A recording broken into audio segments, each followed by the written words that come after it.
Stop wasting time searching for games. Here is how to set up YouTube TV on your Chromecast in 3 easy steps.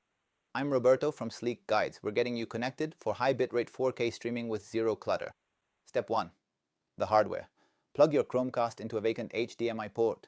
Use a wall outlet for dedicated power to support the latest AI features. Ensure your phone and Chromecast are on the same Wi-Fi 7 network. Enable Bluetooth for the quick pair handshake.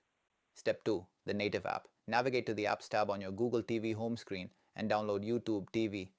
Sign in by entering the code displayed on your TV into the URL on your mobile device. Your account links instantly. Step 3. Casting. Open YouTube TV on your phone and tap the bold cast icon in the top right corner. Select your Chromecast. For iOS, ensure local network access is enabled in your app settings for hardware discovery. Trouble pairing? Use Link with TV code in settings. This creates a permanent cloud handshake that bypasses Wi-Fi issues. New for 2026, use Gemini voice control. Just say play ESPN to jump straight into the action. You can even ask Gemini to optimize sound or picture quality without ever pausing your broadcast. If you hit a lag spike, perform a 60-second cold boot by cycling the power source. It works every time. Now you're ready for seamless 4K live TV. Subscribe to Sleek Guides for more high-value tech tutorials.